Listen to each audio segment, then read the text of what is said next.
Estar acá.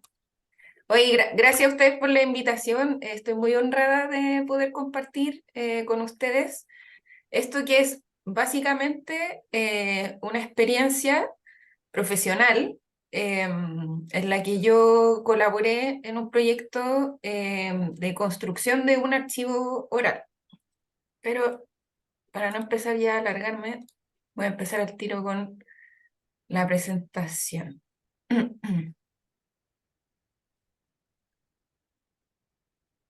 Ya, entonces este fue el título que emergió cuando Andrew me planteó la posibilidad de yo participar de este seminario permanente. Eh, pero como les digo, me voy a enfocar en una experiencia particular que es la de la creación del archivo oral de la Corporación Memoria Borgoño. ¿Ya? Entonces este va a ser el itinerario que yo voy a seguir ahora en la presentación. Me voy a presentar, que creo que igual es pertinente para que ustedes sepan desde dónde yo me estoy parando respecto de este tipo de trabajo con memoria y con testimonios en particular. Después me gustaría referirme al contexto en el cual se inserta el proyecto, el contexto más general, digamos, a nivel nacional de lo que se entiende, ¿cierto?, por archivos testimoniales de la dictadura y especialmente de aquellos que se vinculan a sitios de memoria. En tercer lugar, el proyecto propiamente tal, en el cual, como ya he dicho, ¿cierto?, yo participé en calidad de entrevistadora, como parte del equipo de los entrevistadores, y cuyo título es Resistir recordando. Bueno, a lo largo de la presentación también se va a entender la lógica de ese nombre, ¿sí?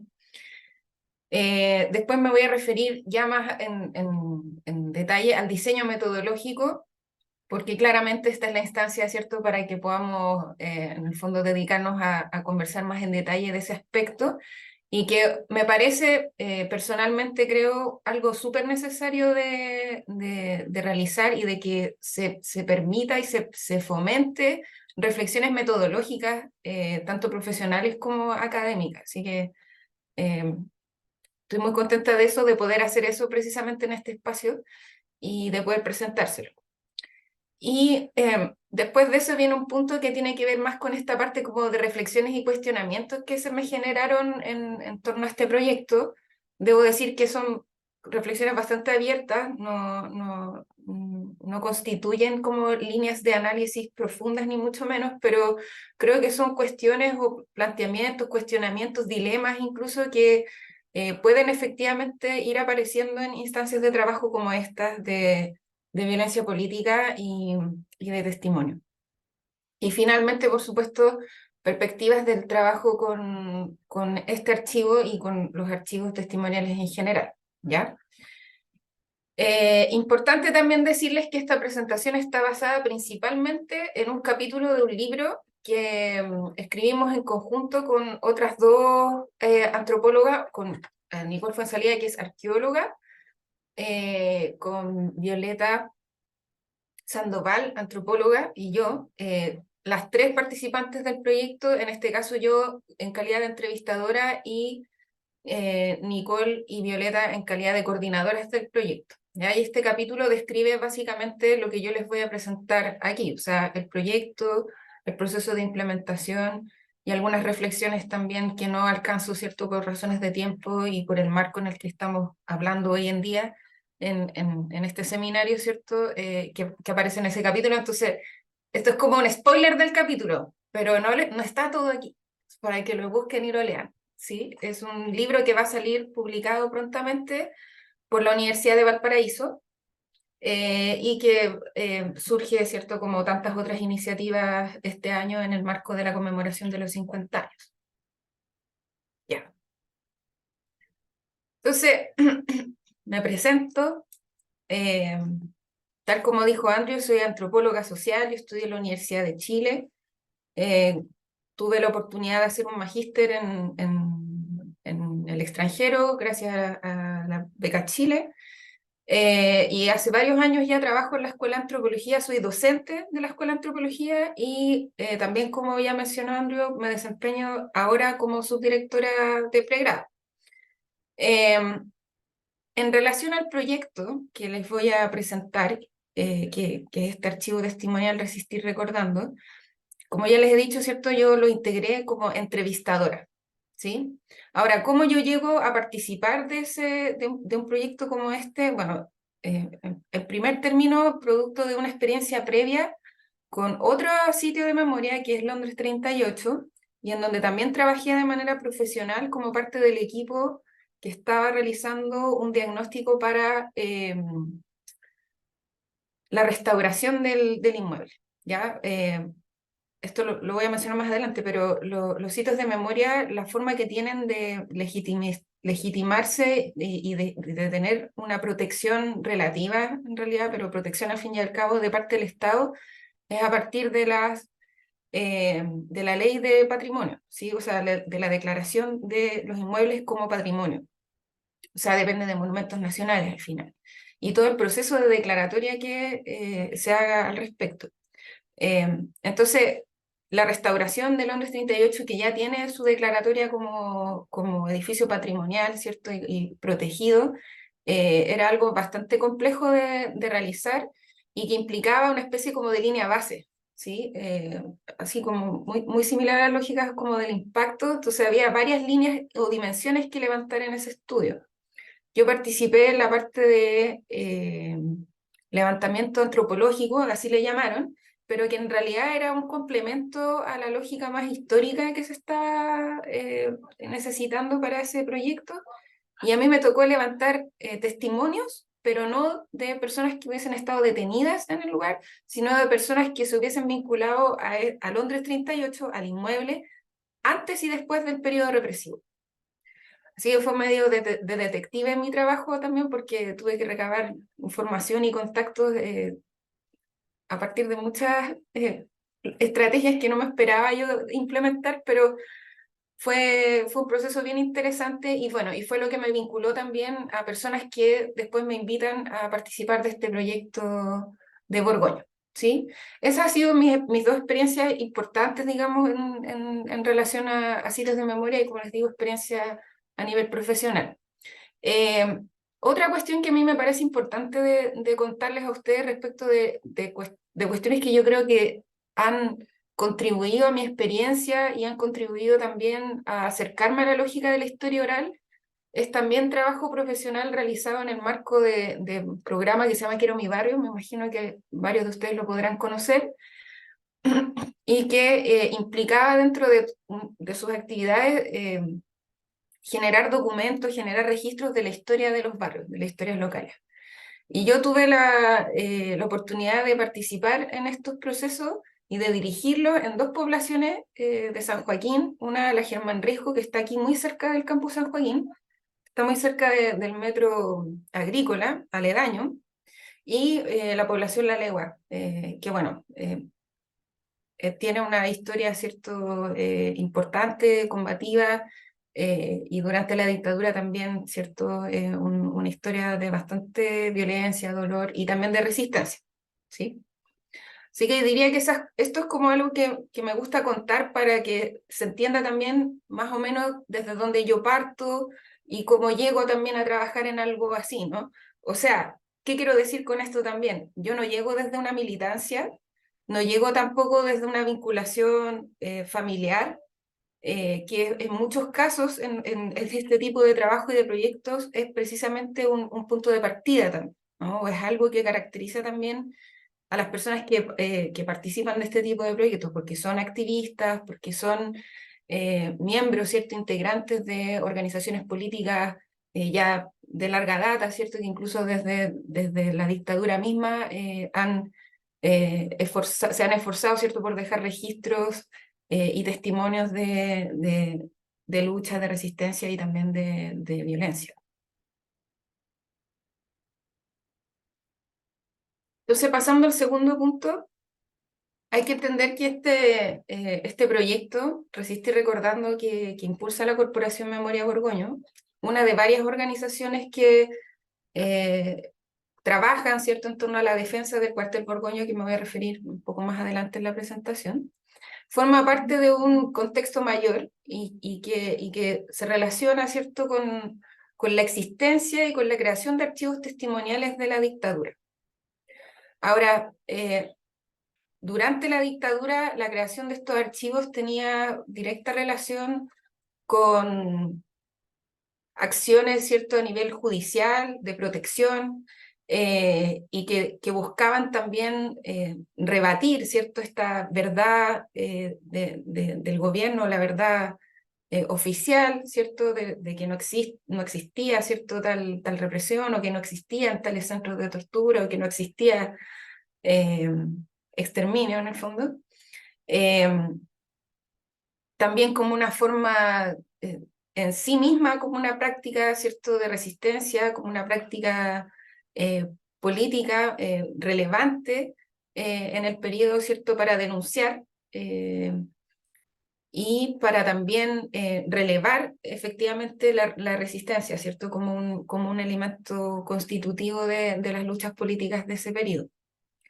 Durante la postdictadura, ¿ya? Y yo diría, considerando los diferentes autores, ¿cierto?, que se han abocado al estudio de los procesos de memorialización en Chile, que desde los 2000 en adelante comienza un proceso fuerte como de generación y de creación de archivos. Durante la década de los 90 estuvo bastante vinculado el proceso de testimonialización más bien a la acción del Estado y de las comisiones, ¿no? Válech y Reti, y a las cuestiones que judicialmente pudiesen estar andando en relación a ciertos casos, ¿no?, de violación a los derechos humanos. Pero como les decía, en los 2000 y varios autores marcan como un hito relevante de este nuevo como impulso hacia la elaboración de lo testimonial y la creación de archivos orales testimoniales, la detención de Pinochet en Londres. Entonces, desde el 2000 en adelante podemos identificar varias iniciativas vinculadas a sitios de memoria, ¿ya? Hay otras iniciativas también que quizás no están directamente vinculadas a sitios de memoria, pero a sitios de memoria en este caso, y en los cuales la acción de la sociedad civil organizada es crucial. En ese sentido son archivos que surgen de la iniciativa de estas organizaciones y como parte de estrategias políticas que van a buscar, ¿cierto?, visibilizar el pasado represivo que ocurre, ¿cierto?, que se enactó en esos sitios, en esos espacios de memoria, y a partir de esas mismas testimonios, ¿cierto?, entender esos testimonios como una evidencia de esa materialidad que en la mayoría de los casos había sido destruida o estaba en proceso de destrucción, ¿sí? Hasta el día de hoy, bueno, lo vamos a ver con el caso de Borgoño. Entonces, el proyecto del cuartel Borgoño, el proyecto de este archivo, ¿cierto?, tiene relación y se inserta, ¿cierto?, en este contexto que es estos procesos de creación de archivos de testimonios, ¿cierto?, que hablen sobre sitios, sobre estos sitios que aparecen, están muchos de ellos abandonados u ocupados por otras organizaciones o incluso destruidos, ¿cierto?, que aparezca, hacer emerger ahí esta historia de la represión, pero que luego van deviniendo en esfuerzos por reconsiderar también el uso de estos testimonios y la forma en la que se construye la narrativa de ese testimonio, más orientada a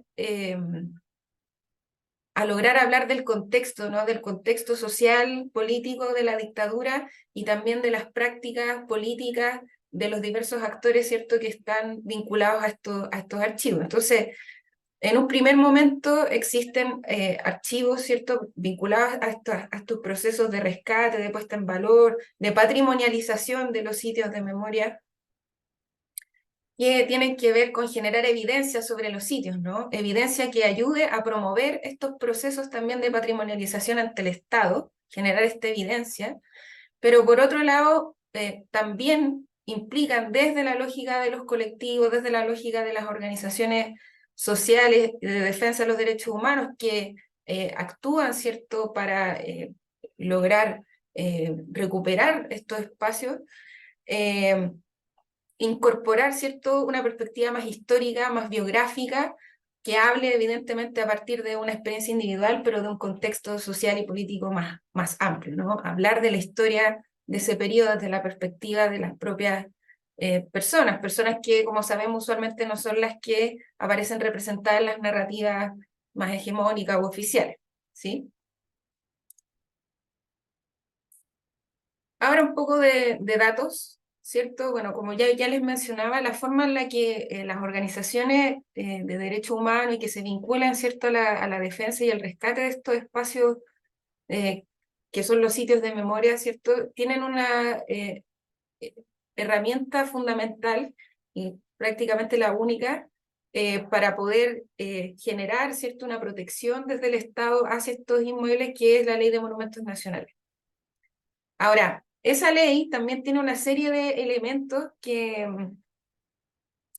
implican ciertas convenciones estilísticas, arquitectónicas, ¿no? Que están vinculadas a lo que el Estado define, entiende como patrimonio, y que muchas veces se vuelve también un espacio bien complejo de navegar para las organizaciones que no necesariamente cuentan, ¿cierto?, con las capacidades técnicas para dar, ¿cierto?, con los datos, con las fórmulas que exige, ¿cierto?, la Ley de Monumentos Nacionales para tramitar estas declaratorias. Y por otro lado, porque, como yo les decía, muchos de ellos están destruidos completamente. Pongo aquí la foto del sitio de memoria de José Domingo Caña, en el que básicamente uno encuentra los cimientos, ¿cierto? Ese lugar fue prácticamente completamente destruido, eh, y es muy difícil en ese sentido, ¿cierto?, que exista eh, eh, desde el Estado, ¿cierto?, un reconocimiento también sobre la base de estas otras lógicas patrimoniales, un tanto decimonónicas incluso, ¿cierto?, que ponen entonces como esta limitación a que los sitios de memoria en general puedan ocupar esta ley como aliado, ¿no?, para generar esta protección. Ahora, el Estado al año 2019 reconoció la existencia de 1.132 recintos represivos, ¿sí?, que en opinión de investigadoras e investigadores que se dedican a este tema queda corto, digamos, ¿sí? Ahora, de todos estos, que al menos si están reconocidos, solo 44 cuentan con una declaratoria de protección patrimonial, solo 44. Y de los 44, 11 con financiamiento. Todos estos procesos de financiamiento son concursables, ¿sí? Hay, Londres 38 diría que es distinto, el único quizás porque tiene un financiamiento basal, pero el resto todo se deben financiar a partir de concursos públicos, ¿no? Concursos, fondos concursables de la Subsecretaría de Derechos Humanos, del mismo Consejo de Monumentos Nacionales, Fondar, qué sé yo.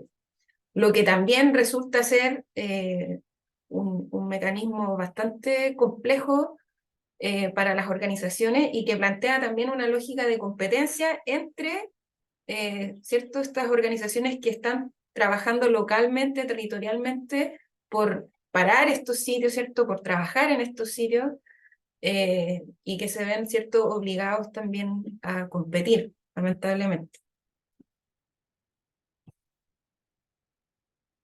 Otro elemento importante de contexto para hablar de este proyecto y que me parece que hay que destacarlo aquí, son los procesos de construcción de archivos orales que se llevaron a cabo tanto en Londres 38 como en Villa Grimaldi, ¿ya?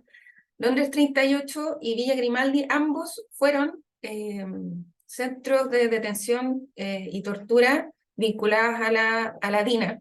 O sea, esto quiere decir que funcionaron en el primer periodo, ¿cierto?, de la dictadura, los primeros 3 años de la dictadura, durante la vigencia también de la DINA, que luego pasa a ser la CNI, ¿cierto? Y eran parte en el fondo como de una red de centros clandestinos, y varias personas que fueron secuestradas por la DINA, detenidas, fueron llevados a diferentes centros, ¿no? Y varios de ellos pasaron por más de uno de estos cuarteles. José Domingo Caña es otro de los cuarteles vinculados a la DINA en este mismo periodo.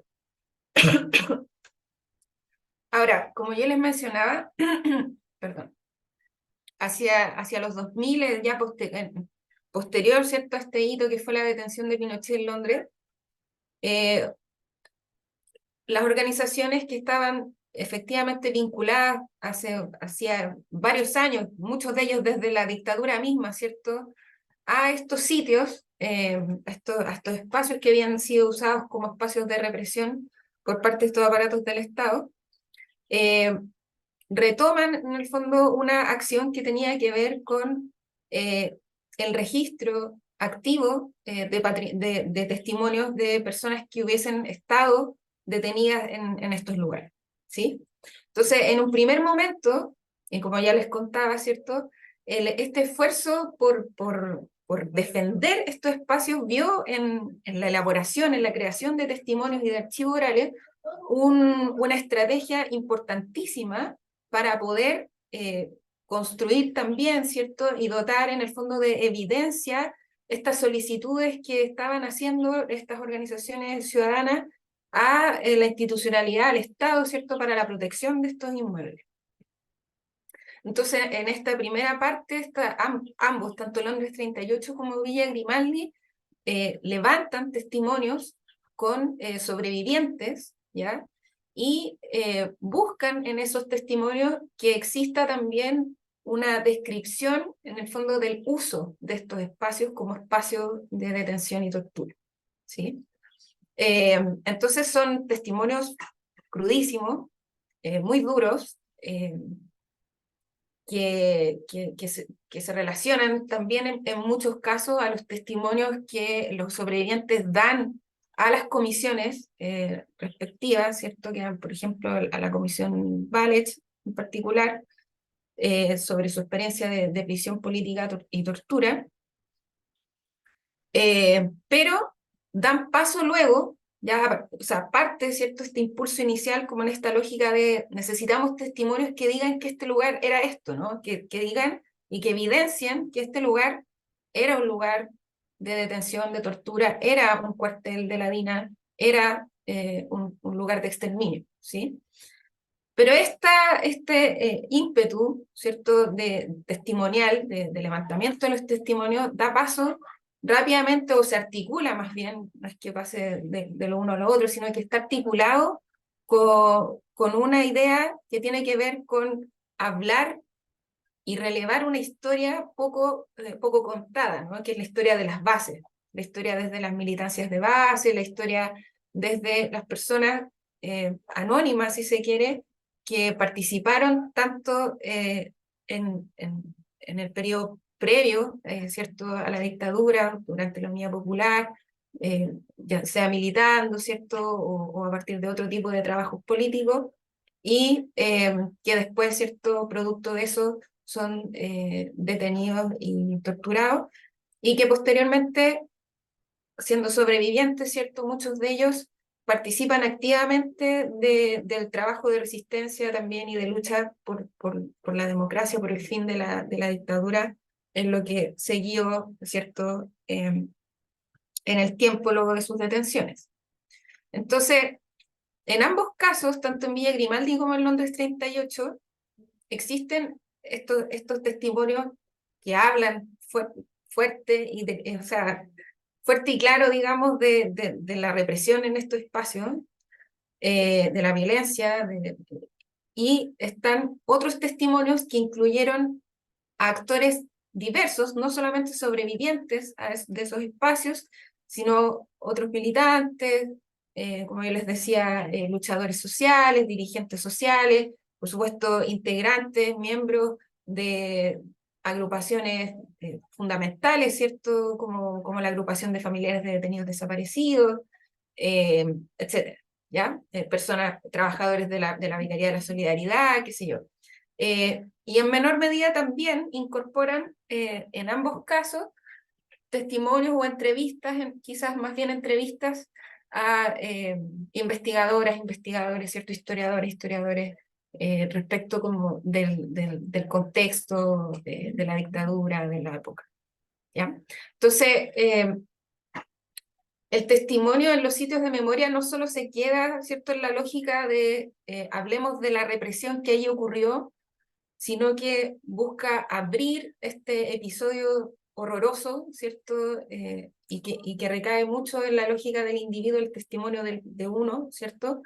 Lo abre y apunta, ¿cierto?, a incorporar también estas otras dimensiones que tienen que ver con la vida política previa, durante, posterior, quizás hasta en una primera parte de la transición, pero también y con especial énfasis en la resistencia, ¿cierto?, en la organización, la solidaridad que se dan, ¿cierto?, durante el periodo de la dictadura también de manera muy significativa por parte de varias de estas personas que participan de la defensa de estos sitios. Ahora, respecto del proyecto, el cuartel Borgoño está ubicado al lado de la estación Mapocho. O sea, uno sale de Calicanto, de la estación Calicanto, esta estación Mapocho a mano izquierda, y de frente uno se encuentra con el cuartel Borgoño. En la actualidad está ocupado por la Policía de Investigaciones, ¿sí? Es un cuartel de la Policía de la Investigación en la actualidad y funciona como tal desde, desde fines de los años 80, ¿sí? De fines de los años 80 se hace el traspaso, digamos, de estos inmuebles para que fuera administrado y utilizado por la Policía de Investigación. Ahora, originariamente esto se trata de un complejo de 5 edificios, ya unas moles así de concreto, de fines del siglo XIX y que tuvieron como función inicial albergar a toda la institucionalidad estatal que tenía que ver con la higiene, Instituto de Higiene, Sanidad, ¿ya? Y que hacia principios de los años 70, producto de un incendio que hubo en la Facultad de Medicina de la Universidad de Chile, también albergaron durante un tiempo algunas de las cátedras o de las instancias que era necesario, ¿cierto?, de que siguieran funcionando mientras se hacía la reconstrucción de la facultad aquí, en este espacio, ¿ya? Ese era el origen, ¿no? Ese era su uso original, más bien como con fines, por supuesto, públicos, en torno a la higiene, a la salud pública, eh, y que hacia 1975 ya definitivamente fue eh, desalojado de esos usos, digamos, y pasa a ser administrado por la DINA, ¿ya? Y durante los años 80 funciona al alero de la CNI. En ese contexto, en los años 80, ya periodo CNI, digamos, este cuartel, que se le denominaba cuartel Borgoño, ¿cierto?, funciona más o menos hasta el año 87. Ahora, característico de este espacio y del cuartel Borgoño, eh, hay varias cosas como que caracterizan el funcionamiento de este espacio y las lógicas represivas como más particulares que quizás se daban aquí. Primero tenemos que pensar que esto está en el centro de Santiago, ¿sí? Por lo tanto, el cuartel Borgoño era un lugar donde llevaban a muchas personas, a la masa, digamos, que detenían durante las jornadas de protesta en el centro, llevaban en general a la gente que detenían, las llevaban al cuartel Borgoño. Era uno de los puntos donde se llevaba a los manifestantes que tomaban detenidos. Al mismo tiempo, era un lugar de planificación estratégica de la CNI, donde se generaron una serie de eh, operativos, ¿ya? De lo que se conoce hoy en día como montajes, por ejemplo, de enfrentamientos, ¿no? Los montajes que realizaban, por ejemplo, diciendo que había habido algún enfrentamiento entre miembros del Frente Patriótico Manuel Rodríguez y Carabineros, y por eso aparecían una cantidad de personas fallecidas, muertas, acribilladas, etcétera, ¿sí? Como se genera también en este espacio una lógica de inteligencia, una lógica del diseño, ¿cierto? Como de este tipo de montaje. Y por otro lado, es efectivamente un espacio de detención y de tortura, donde apunta, ¿cierto?, a personas con militancias activas, vinculados a algunos de los colectivos, partidos, organizaciones, ¿cierto?, que trabajaban en la época, y que se caracterizan, de acuerdo a los testimonios que se han ido levantando, ¿cierto?, por haber operado con un alto nivel de tecnificación en términos de las torturas y de los interrogatorios, y que característicamente desde aquí, también en esta lógica del montaje, se realizaron una serie de grabaciones de supuestos confesiones, ¿ya?, por parte de personas que tenían detenidas y que estaban siendo claramente obligadas a dar una confesión, ¿ya? Y los grababan en una especie como de estudio de televisión, y varios de estos confesiones, ¿no?, salen incluso por la televisión pública, en ese momento Televisión Nacional de Chile. Sí, en Televisión Nacional de Chile hay archivos de estos testimonios, confesiones, ¿cierto?, como de estos subversivos que graban precisamente en el contexto del cuartel Borgoño. Andrew, me estoy demorando. 30 minutos llevas. Ya llevo 30, por Dios, ya me voy a apurar. Bueno, la tele, lo grababan y lo transmitían por la tele, perdón. Ya.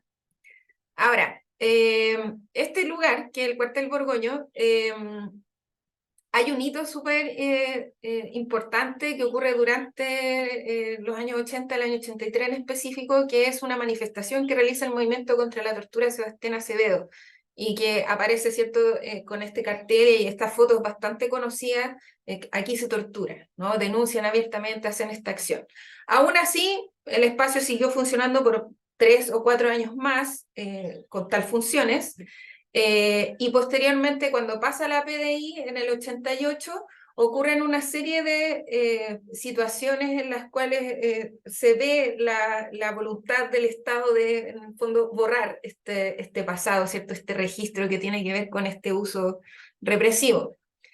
El 2016 marca un hito también importante para lo que son las organizaciones que están vinculadas a la defensa de este espacio, porque se planifican nuevas demoliciones. Ya había sido demolido uno de los edificios y se planificaban nuevas demoliciones, lo que vino de la mano con una negativa de parte de la Policía de Investigaciones para que las sobrevivientes, familiares y otras personas integrantes de organizaciones de derechos humanos pudieran acceder al espacio, ¿sí? A partir de eso, se genera ya una articulación entre diferentes organizaciones. Como les digo, Memoria Borgoño es una de esas organizaciones, pero no es la única ni por lejos. Y entre otras cosas que se logran el año 2016 es precisamente este decreto de monumento histórico, y que hasta cierto punto genera un freno ya en todo este proyecto como de desmantelamiento y remodelación que se quería llevar a cabo, ¿ya? Este cartel que pongo aquí es de una acción que se realizó el 2021, se llamó Mil Manos para Borgoño, que también tenía que ver con frenar nuevamente otro tipo de intervenciones que se querían hacer en el espacio, y que organiza principalmente las organizaciones que aparecen aquí. Ahora, la Corporación Memoria Borgoño, en particular, para que ustedes sepan de qué se trata esto, es una organización sin fines de lucro, está integrada por sobrevivientes, principalmente sobrevivientes, familiares, otros activistas de derechos humanos y vecinos también del lugar, ¿ya? Como varias de las organizaciones vinculadas a Borgoño, surge precisamente con la finalidad de contribuir a salvaguardar el inmueble, y desarrollan muchas actividades, de las cuales yo creo que me gustaría destacar el ámbito de la investigación interdisciplinaria que buscan impulsar, ¿sí? Esto no me parece que sea algo tan frecuente, y en ese espacio de investigación se abre un espacio también de colaboración intergeneracional bien interesante. que es parte como de lo que quiero destacar finalmente del proyecto. Ahora, el proyecto mismo, que se llama Resistir Recordando, archivo oral para la salvaguarda de Cuartel Borgoño, fue financiado por la Subsecretaría de Derechos Humanos y tenía como finalidad, al igual que como ya les he comentado en los otros casos, generar evidencia del uso represivo de ese espacio, ¿cierto? Y contribuir con esa evidencia también a los argumentos que se necesitan para solicitar, ¿cierto?, la protección de este espacio al Estado. Este proyecto es bien particular porque implicó la colaboración con Villa Grimaldi, en tanto Villa Grimaldi operó como una especie como de asesor técnico en todo lo que tiene que ver con la planificación, el diseño y la implementación del registro audiovisual, ¿ya? Que en este caso se realizaron de esta manera los registros, y porque actúa también Villa Grimaldi como el repositorio de los testimonios. Los testimonios de Borgoño están almacenados en Villa Grimaldi. ¿Ya? Entonces, fue un proyecto de colaboración y hasta el momento uno de los que ha marcado un precedente, digamos, de vinculación entre sitios de memoria. En total, el proyecto consideraba el registro de 10 testimonios, ¿sí? Ahora, el equipo que participa y la forma en la que está estructurado, hay un equipo de coordinación que está conformado por 3 personas. 2 de estas yo ya se los mencioné, Nicole Fonsalida, arqueóloga, Violeta, que es antropóloga, y una tercera persona, Javiera, que es cientista política. Ellos coordinan el proyecto, son quienes postulan y ganan el proyecto en estricto rigor, y reclutan un equipo de entrevistadores que fue bastante variopinto. Estaba yo, había otra arqueóloga, había un historiador, había un cientista político también, un psicólogo, sí, ahí está, creo que éramos los. Y también incluyó al equipo una psicóloga, pero como encargada del cuidado del equipo, que también es algo que quiero mencionarles, que es uno de los aprendizajes de este proceso. Y por supuesto un director audiovisual, que venía del equipo de Villa Grimaldi. Ahora, respecto de las entrevistas, les puedo contar que durante la primera parte del proyecto, o sea, el proyecto duró 10 meses en total, los primeros 2 o 3 meses nos dedicamos a tener reuniones de equipo, de coordinación, de planificación y por supuesto de discusión sobre la pauta. Teníamos todos estos antecedentes de los archivos que ya existen, ¿cierto?, sobre testimonios de sobrevivientes en espacios de memoria, y que tenían este énfasis como biográfico, ¿no? De hablar, de abrir este testimonio, hablar del contexto, de las luchas políticas, etc. Entonces, siendo que en este primer momento la urgencia era la salvaguarda del lugar, se optó por una lógica que buscara más que nada hablar del lugar, reconstruir el lugar a partir del testimonio, ¿sí? Pero esto, de todas maneras, siempre generó un debate, ¿no? ¿Qué tanto espacio le damos a lo biográfico? ¿Cómo abordamos lo biográfico dentro de esta entrevista testimonial? ¿Cómo sopesamos, ¿no? ¿Cómo no nos volvemos demasiado técnicos también en la mera reconstrucción del espacio? ¿Cómo hacemos aparecer la subjetividad y la experiencia de las personas, etcétera? Entonces, se generó un debate ahí que estuvo lejos de ser resuelto, pero fue muy interesante. De todas maneras, acordamos que el foco en esta ocasión tenía que tener un foco muy importante, al menos en la reconstrucción del espacio a partir de la memoria, ¿sí?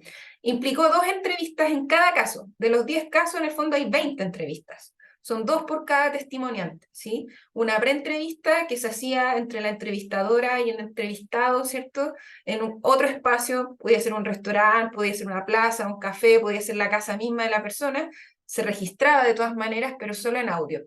Y luego de esa preentrevista, que en general servía un poco para explicar el contexto del proyecto, el foco en la reconstrucción del espacio a partir de la memoria, se agendaba y se realizaba una segunda instancia de entrevista donde ahí sí se registraba este testimonio, y usualmente se realizó en las casas de los entrevistados, aunque en algunas otras ocasiones se usó la sala de archivos del CODEPU, ya que está ahí en el centro también. Como les decía, las pautas audiovisuales las generó Villa Grimaldi, que a su vez Villa Grimaldi fue apoyado en su momento por el colectivo Memoria Viva de Argentina, ya que tienen una vasta experiencia en este tipo de trabajo de registro testimonial. Aquí les pongo una foto doble. En fondo, en la foto de la izquierda aparece en el archivo de Codepu, y la foto de la derecha es la casa de Adelia. Ella se llama Adelia. Precisamente yo fui la entrevistadora en el caso de Adelia, y estamos en su casa, ¿cierto? Ella elige ese patio, su patio, ese lugar, etcétera, como buscamos que ellos también tuvieran como una eh, voz también en términos del lugar, desde donde querían aparecer. Como ya les comentaba, la pauta fue tema de debate constante para nosotros, pero logramos consensuar esta importancia, ¿no?, de reconstruir la materialidad a partir del recuerdo. Y aquí aparecen estas dimensiones que fuimos incorporando, y cómo nos craneamos en el fondo para poder generar preguntas que les hicieran sentido, ¿no? Importante, las personas que eran detenidas y llevadas al cuartel Borgoño, no en el marco de las movilizaciones, de las protestas, sino que eran secuestrados, estaban con los ojos vendados en todo momento. Desde el momento mismo del secuestro hasta llegar al lugar, solo en la celda podían sacarse la venda. O sea, en ningún punto ellos identificaban visualmente el lugar, ¿sí? Algunos podían ver un poco debajo de la venda, pero en general la percepción del espacio estaba dado por los otros sentidos, ¿no? Por el tacto, por las diferencias de calor, el tacto muy importante, y por el sonido también, ¿sí? Así uno podríamos estar determinando, por ejemplo, que las celdas estaban bastante alejadas entre sí. También podríamos determinar ciertas materialidades, ¿no?, vinculadas, por ejemplo, a las paredes de la celda, etc. Entonces también la dimensión espacial, los lugares por donde transitaron, donde los llevaban, si había una escalera, no había una escalera, todas cuestiones que fueran señales en el fondo que pudiesen indicar que sí, ese era el lugar donde estas personas estuvieron detenidos, aun cuando estuvieron vendadas todo el tiempo. Y otra cuestión importante era, por supuesto, de recabar respecto de las rutinas que se desarrollaban en el lugar, y, por supuesto, las rutinas de los detenidos en este caso. Ahora, respecto de la parte que tiene que ver más con las experiencias políticas y de resistencia, el archivo incorpora, en este caso, dentro de estos 10 testimonios, testimonios inéditos, o sea, personas que no habían dado su testimonio en ninguna otra ocasión, que optan por darlo en este contexto, así como también involucra a otras personas que ya habían dado su testimonio, por ejemplo, en la Comisión Ballet, ¿ya? Ahora, destaca que se logra incorporar, y esto fue difícil, pero se logró, testimonios de personas no militantes. Desconozco si existe un análisis más cuantitativo en el fondo respecto de en qué número, ¿cierto?, aparecen representados las militancias en los archivos testimoniales. Yo tiendo a pensar que evidentemente en su mayoría son personas que militaban de alguna forma. Entonces, personas que no tenían militancia aparecen bastante poco. Así que uno de los objetivos que se puso este archivo era precisamente levantar eso. Y también otras lógicas como de militancias quizás no partidistas, que fueran como, por ejemplo, dirigentes sociales o luchadores de base. Y también importante decirles que también relevamos, en este caso hay testimonios de 2 mujeres que también suelen aparecer poco cuando se trata de testimonios sobre detención política, ¿ya?, y prisión. Eso.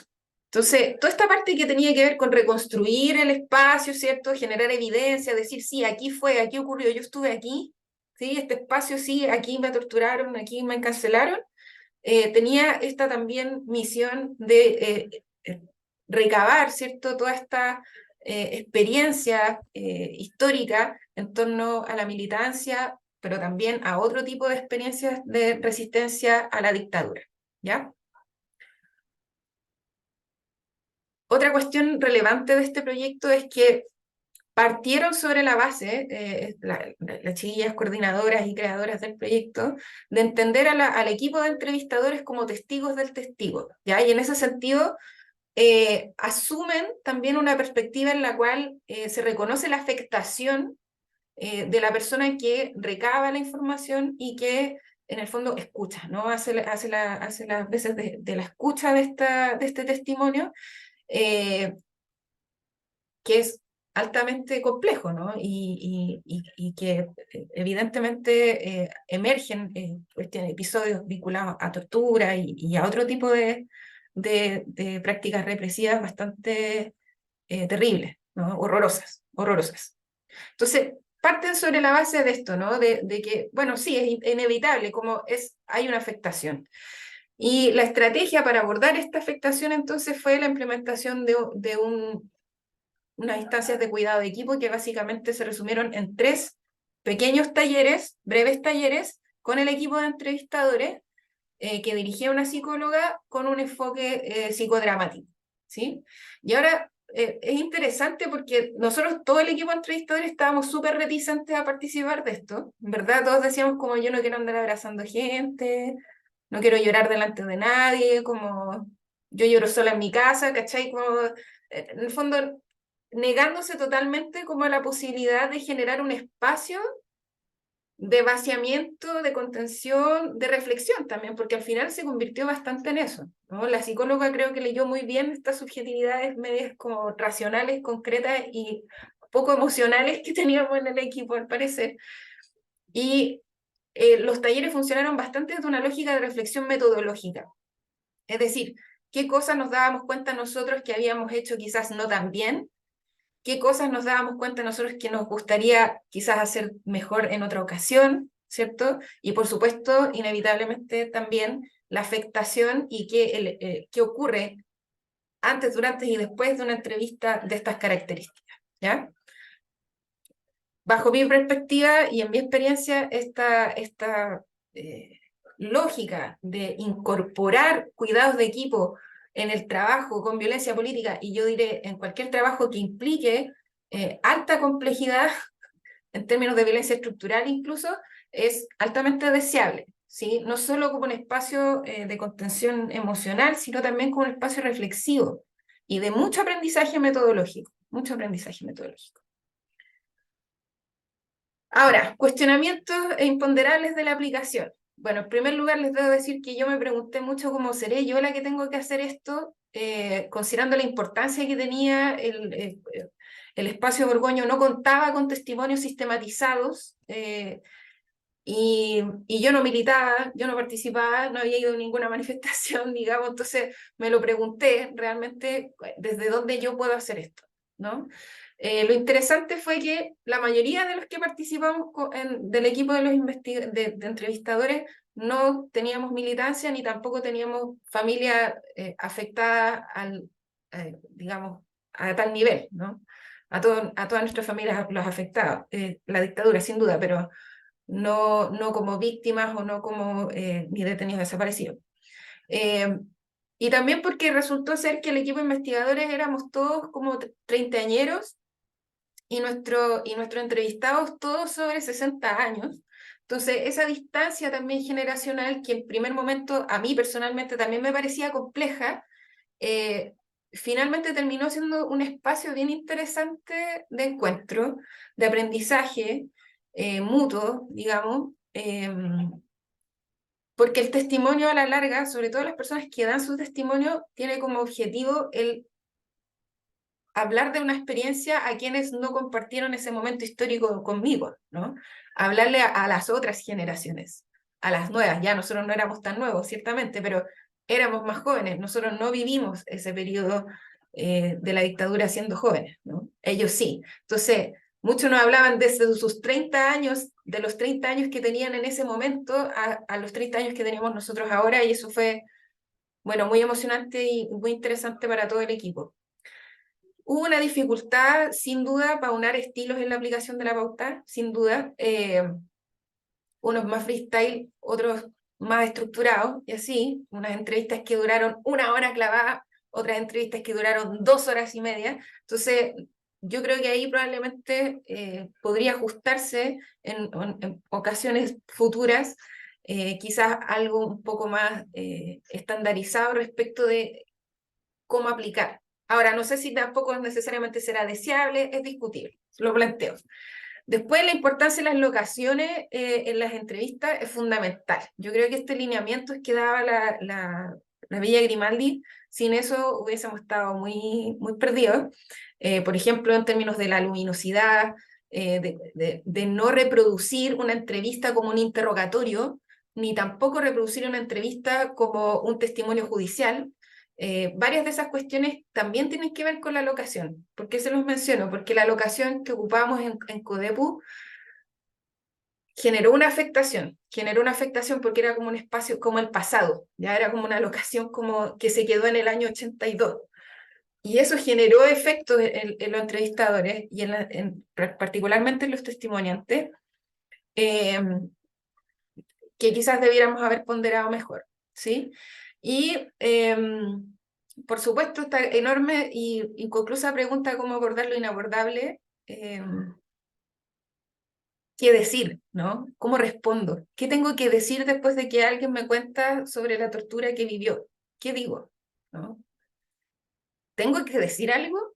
En fin, son momentos súper complejos, ¿no? Toda la entrevista no es así, pero hay episodios muy importantes y significativos en el marco de levantar un testimonio vinculado a un centro de detención y tortura que tiene que ver con eso y tiene que ver con cómo lo recibo, cómo lo hago, qué pasa, ¿no? También con los desbordes emocionales que inevitablemente ocurren. Y eso va de la mano un poco con cuándo y cómo terminar la entrevista. ¿Ya? Como era una entrevista que inevitablemente también se volvió un poco una historia de vida, ¿ya? ¿Cuándo terminábamos, po? Y en general, claro, lo que ocurrió fue que lo terminábamos cuando ya los pasaban desde Borgoño a la cárcel, ¿sí? Ahí terminaba. Pero después la cárcel ocurre que abrió un capítulo totalmente nuevo, ¿no? Y que probablemente habría sido muy interesante también de pesquisar. Pesquisar en el fondo el dispositivo Borgoño Cárcel, que eso es algo que también podría plantearse en el futuro como un eje a relevar y a registrar. Y lo de los desbordes, bueno, ya me referí, ¿no? Pero también en términos desde la entrevistadora que yo era y del equipo en general, que lo conversamos también, cómo después de estar, porque son entrevistas muy profundas, profundas por la envergadura de la experiencia, del dolor, de la violencia, del terror, de la resistencia, de la esperanza, de todo, ¿no? De mucha intensidad. O sea, ¿cómo vuelve una a su vida, ¿entienden? Después de eso, es como, ya, y ahora tengo que tomar el metro, la micro, puedo buscar a mi hija a la casa de mi mamá, me voy a mi casa. Esa situación también es bien interesante de pensarla, ¿no? Y yo creo que va un poco en la línea del cuidado de equipo también. ¿Qué se necesita cuando uno va a planificar el trabajo con testimonio, el trabajo de relevar el testimonio? Yo creo que uno debe considerar que se tiene que tomar más de las 2 horas que significa hacer la entrevista. Y bueno, perspectiva, estoy terminando, Claudia, lo juro. Perspectivas de trabajo con el archivo, la cosa eterna, cómo promover el trabajo y la difusión del archivo. Estos son archivos privados de uso público. En este caso, el de Borgoño, hay diferencias al acceso a los diferentes testimonios. A los testimoniantes se les preguntó, algunos dejaron como acceso libre, otros prefirieron que se les preguntara antes de consultar su testimonio. Y debo decir que ciertamente se están llevando a cabo con los testimonios de Borgoño varias iniciativas que tienen que ver con investigación, con creación, por ejemplo, más vinculados al arte, y con la difusión también. Eso sería, perdón. Gracias. Muchas gracias por la presentación. Aplausos virtuales y físicos. Gracias. Perdón. No te Yo sabía preocupes. que me iba a demorar mucho, perdón. No, pero Pancha, en realidad, pero agradezco mucho esta presentación. Tengo un montón de preguntas. Estamos justo a las 2, pero nos podemos extender siempre. Para bien el problema, por lo menos, Sí, no extender hay problema. un poco. Y antes de hacerte preguntas, yo quiero abrir el micrófono y las consultas primero a los participantes y de ahí también probablemente tener otra discusión también entre nosotros. No sé si alguien quiere hacer alguna pregunta del público asistente. Alexis. Hola Francisca, muchas gracias por la presentación. Tengo una duda respecto si como equipo vieron el tema del entrevistado cuando uno hace la entrevista y se va, porque uno abre, ¿cierto?, un espacio de dolor, captura esa información y después ustedes tuvieron reuniones como equipo para ver cómo eso los afectó a Mm. ustedes como equipo, pero hubieron reflexiones y eh, pasos a seguir para cómo ayudar a los entrevistados que abren ese espacio, ¿cierto? Dan su testimonio y lo reviven. Y después, no Mm. sé, el equipo se va y ellos también quedan con eso. Entonces, no sé si ahí ustedes tuvieron reflexiones, hicieron algún tipo de actividades, no sé, talleres, conversaciones, algo con Lo esas personas. lo que hicimos fue que cada entrevistador tenía que hacer un seguimiento después. En el fondo no es como, ya te veo, chao, nunca más te veo y se acabó. No se generó una instancia para los testimoniantes como de las características de este cuidado de equipo, efectivamente no, pero sí estaba esta lógica de seguir, ¿cierto? Como en este vínculo y de también conversar al respecto, ¿no? Como de ver, bueno, cómo te sentiste, qué ha pasado.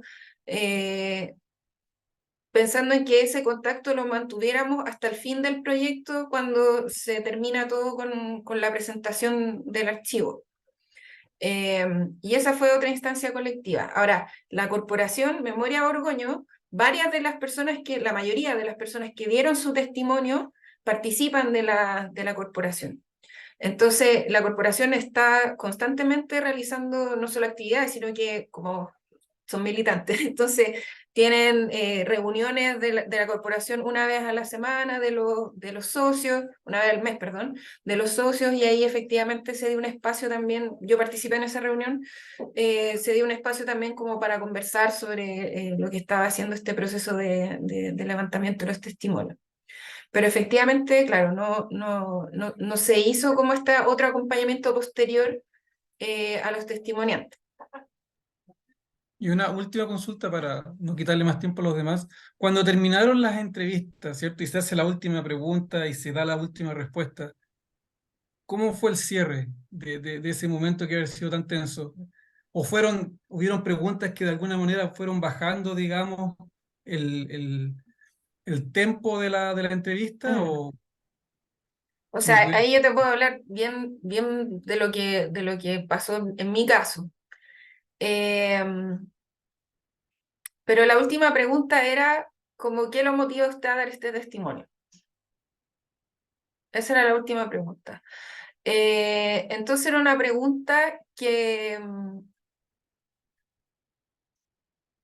muchos casos reafirmaba, ¿cierto?, la instancia, la decisión de hablar de lo que habían vivido y, y donde apareció transversalmente esta lógica de yo quiero decir esto y hablar de esto para que todos los que vienen atrás sepan que esto pasó y que no vuelva a ocurrir. O sea, la lógica del nunca más estaba súper presente y como les digo, como estaba esta parte también de hablar de la lucha, de la resistencia, era eso también, como yo quiero que sepan, como que yo me la jugué y perdimos, porque estaba la lógica de la derrota estaba muy presente también y eso era de las cosas duras de los testimonios, pero, pero se puede, ¿no? Como yo tengo el convencimiento de que hay que seguir luchando, las luchas del presente están relacionadas con las del pasado.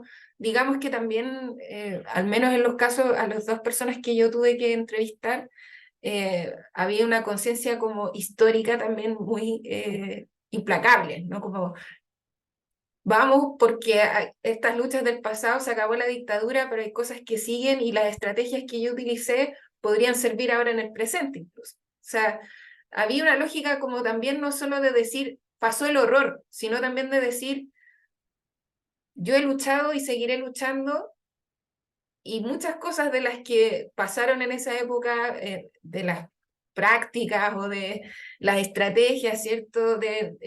Podrían ser útiles para las luchas del presente. El archivo se lanzó o se presentó en noviembre del 2019. posterior al estallido social, en una biblioteca pública en Independencia, al lado de la Facultad de Medicina de la Chile. Y estábamos básicamente como con todo cortado, o sea, las calles estaban cortadas, estaba todo lleno de barricadas, el centro era difícil llegar. Yo de hecho me fui con la fe a buscar a la Delia, que vivíamos más o menos cerca, nos fuimos juntas para llegar bien.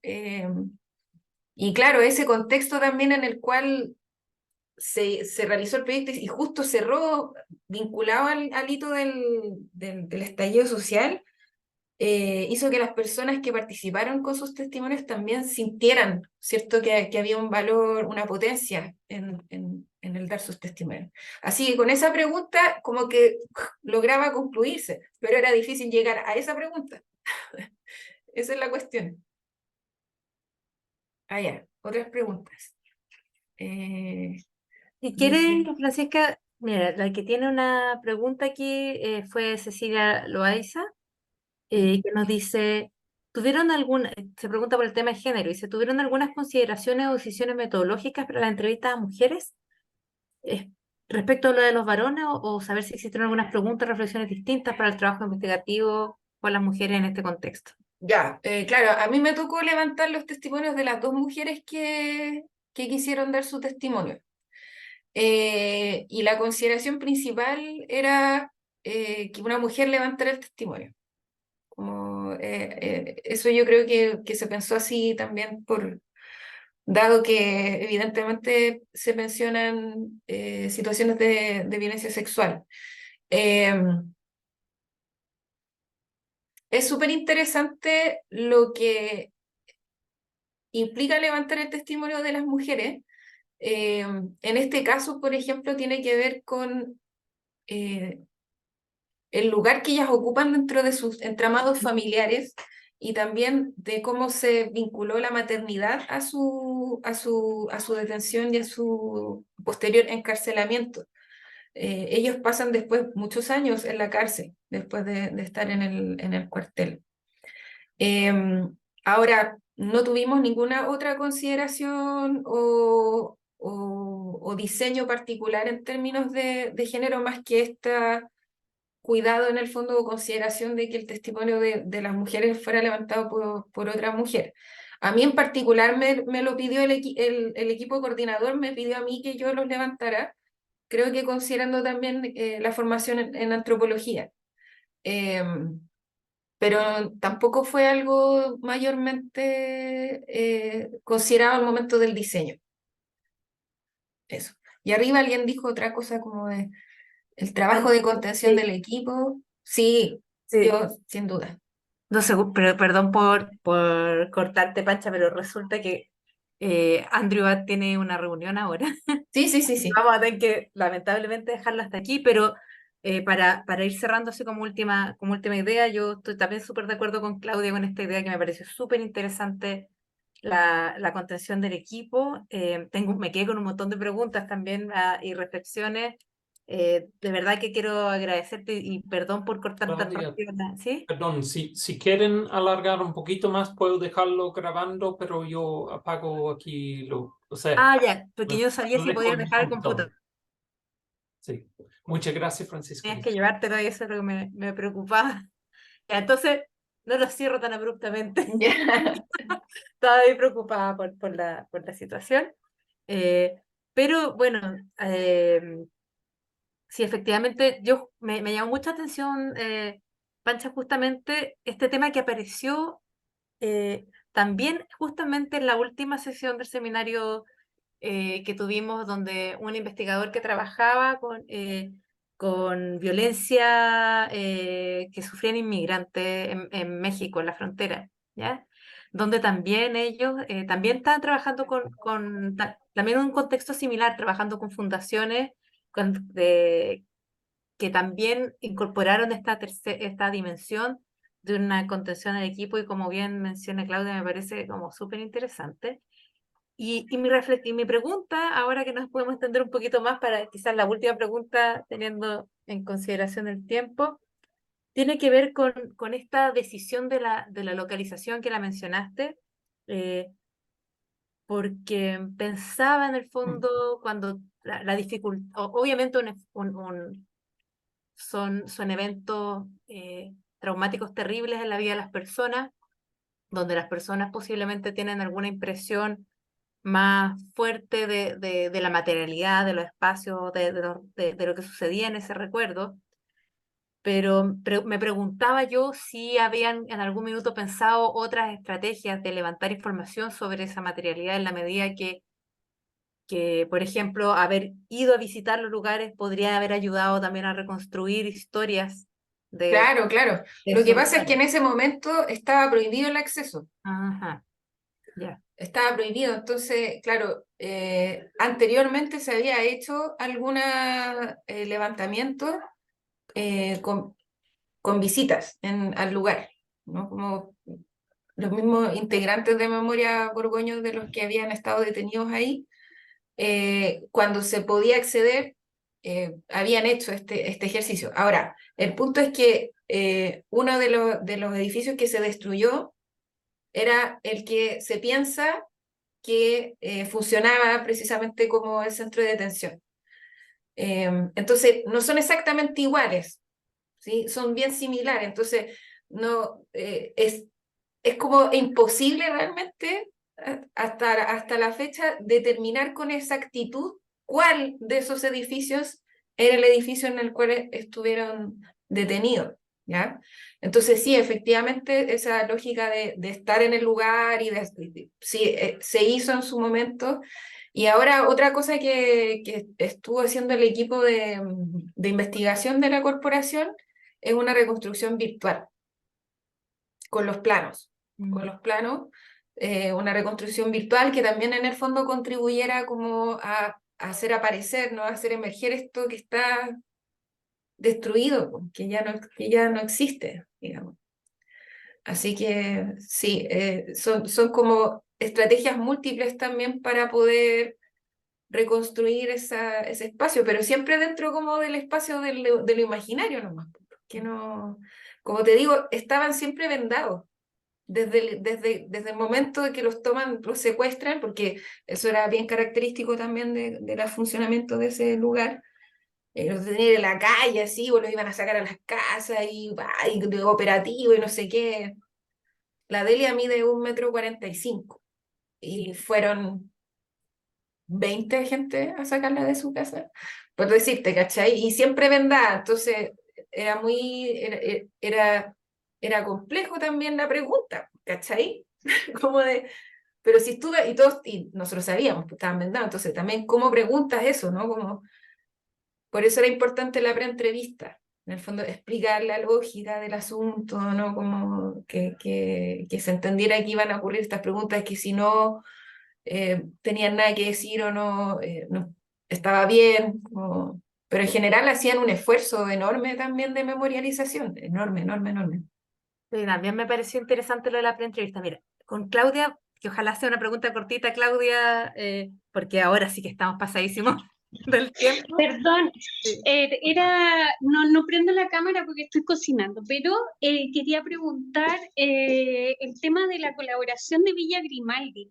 O sea, son dos espacios de represión distintos. Uno que a lo mejor lleva mucho tiempo más, con mucha más experiencia, con su archivo oral bien consolidado, digamos, y que se puede también decir que es una súper buena colaboración, pero en qué medida, digamos, también las organizaciones o personas que trabajan o que están ligadas a Borgoño también desean, digamos, en forma independiente o menos tutelada, digamos, llevar a cabo esas acciones. No sé si se me entiende la pregunta. Sí, sí, sí. ¿Cómo se hace el Eh, cruce, digamos, de ambas organizaciones o sitios, digamos?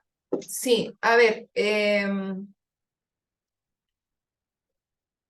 a ver si entendí bien también, creo que va por ahí la cosa, pero el proyecto mismo del archivo oral, que supone, de Borgoño, supone esta colaboración, sobre todo en términos de asesoría técnica y del lugar donde van a guardarse después los testimonios, porque la villa cuenta con la infraestructura, y con la infraestructura también para grabar.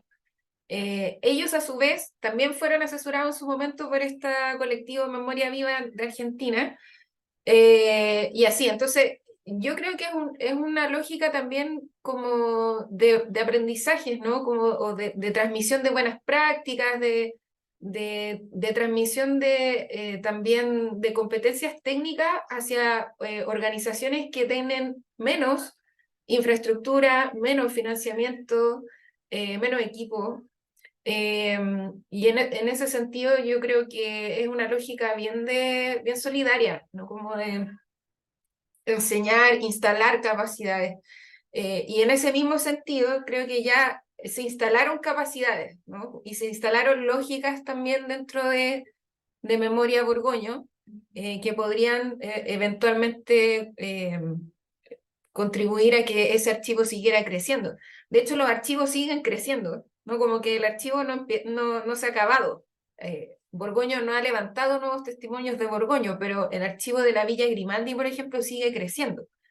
De hecho, en razón del estallido social, se levantaron testimonios que tenían que ver con violación a los derechos humanos en el contexto del estallido social. Y eso es parte del archivo de Villa Grimaldi, ¿no? Entonces también son archivos que surgen desde esta lógica bien concreta y particular de la evidencia del espacio que se está destruyendo, pero que se amplía. Así que yo creo que no es que esté supeditada la creatividad o las lógicas propias de Borgoño a las de la Villa Grimaldi. Creo que es más una lógica de colaboración y que Borgoño aporta también de manera súper significativa a esta reflexión más metodológica de la pauta, como del cómo preguntar y cómo hacer una pregunta sobre una materialidad que ya no existe y sobre una materialidad que no viste, básicamente. Y esa lógica como antropológica arqueológica creo que es un aporte como al contexto amplio de los archivos y los sitios de memoria. Ya. Bueno, pues muchas gracias, Pancha. De verdad que yo quedé, pero así como muy, disfruté mucho como todas las reflexiones metodológicas que realizaste sobre este tema tan complejo que también y doloroso para nosotros como país. Entonces, te agradezco mucho esta presentación por darnos a conocer esto. Y bueno, así que nuevamente un aplauso y agradezco esta vez, también tuvimos la fortuna de llegar a tener hasta 44 personas participantes, estamos muy contentos por el éxito que tuvo hoy día y por supuesto los dejamos invitados para un mes más, tenemos de nuevo una nueva sesión del seminario permanente, así que por favor nos siguen al Instituto de Sociología en redes sociales, ahí pueden estar informándose sobre las nuevas sesiones. Gracias nuevamente y nos vemos el próximo mes. Gracias. Chao, chao.